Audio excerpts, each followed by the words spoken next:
My name is Anthony Gutierrez. I'm a visual artist that lives and practices in Los Angeles, California.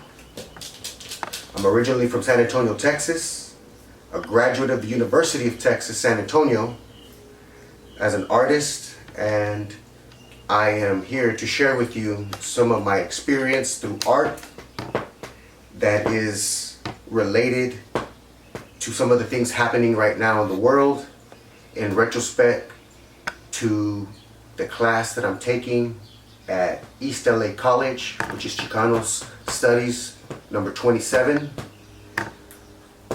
I want to share this piece with you as a way of being able to voice not just my opinion, but voice a unification.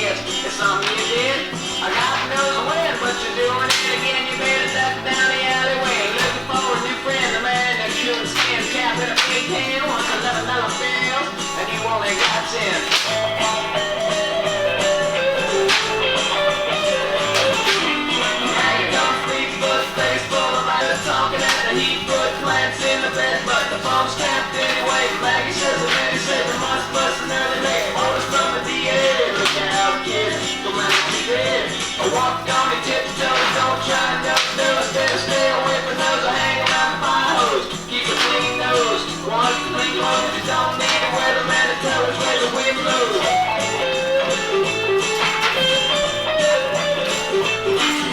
Get sick, get well, hang around the inkwell, ring the bell, hard to tell if anything is gonna sell. Try hard, get back, right rail, get your dumbbell, join the army if you fail. Look out, kid, you're gonna get hit. But users, cheaters, six-time users, hang around the leaders, girl by the world blow, looking for a new foe. Don't follow leaders, or watch your pocket readers.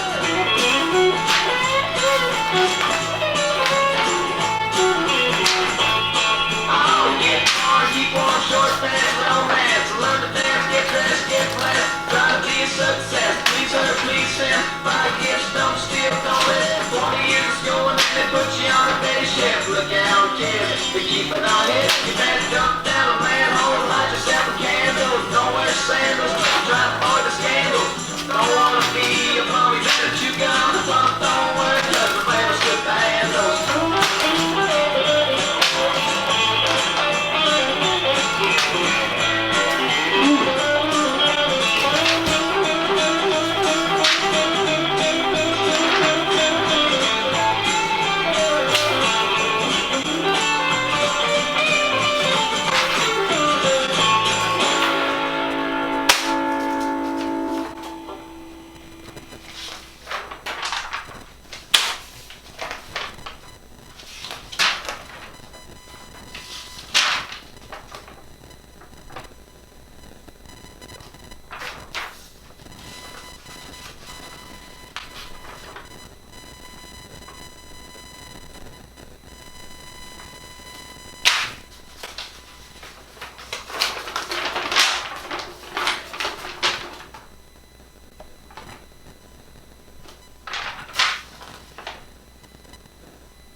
So what's the Bob Dylan connection? The Bob Dylan connection is, well, Bob Dylan's an all-American folk hero, singer, songwriter, artist. For his time, he was doing things that was not just art and music, but it had a political theme. It had a consciousness to the art, and a lot of the people that embraced it then, maybe you might call them the baby boomers and the generations afterwards that have connected to Bob Dylan and to his works. So the point is to connect with that. You know, I dig that as an artist. I dig that what he was saying and how he connected it to the words. So what I felt like I wanted to do, I had a lot of words inside of me and I needed to just write them down. And that's where I ended up having all those golden papers with words and concerns and calls to action. And then putting it to the music and getting into a Bob Dylan style presentation seemed natural. So I wanted to use a technique that Louis Alfaro taught us in our class when he visited, about using contemporary templates around us to help us tell our story. So I decided to use that Bob Dylan template as my American side and allowed myself to come onto camera in my comfortable clothes, my gym clothes, where I have my tattoos showing, where I'm more relaxed, I'm in my glasses, and this is a side of me that a lot of people don't see, because a lot of times my public image is always to be sharp and to be clean and to be on point. But allowing myself to come out and be able to talk about those things in the card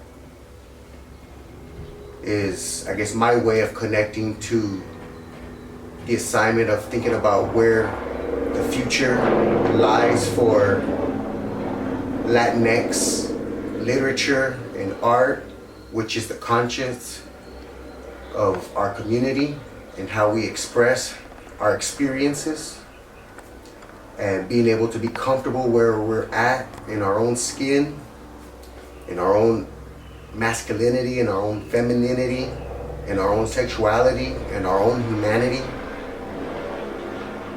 These are the things that I wanted to boil down while asking in the presentation for a rebuke of corrupt system and injustice, questioning and challenging things that are still happening right now, like the riots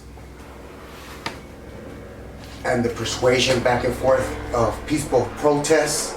The lines get blurred very fast when all that human emotion is built up and human drama is happening. The reality is that the foundation and the fabric of the United States of America is color. I want to say thank you to our professor at Chicano Studies, number 27 from East LA College, Professor Felipe Agredano, to all our members of our class who are distinct and distinguishing themselves. I appreciate you allowing me to be amongst your company, to share reflection and idea from the literature, to be able to build a forward mobility in conscious thinking through the class for myself. In many ways, this class has been therapeutic and cathartic for myself, and definitely appreciate the safe space that was provided in the beginning of the semester by Latino Equality Alliance in Mi Centro for allowing us to host our classes there in the beginning. And a big thank you to ELAC for supporting their students through the tremendous pandemic of COVID-19 and getting to their students aid and assistance through computers, grants, food, and vegetables delivered to my door that fed me and my family for a week. So, you know, in times of crisis, it's a concern about identity. In times of crisis, it's an opportunity to forge and allow who we are to be, allow ourselves to be the best that we can be. So with that, I give plenty much love to everyone out there behind the video camera, wherever you're at, whatever side you're on. One love.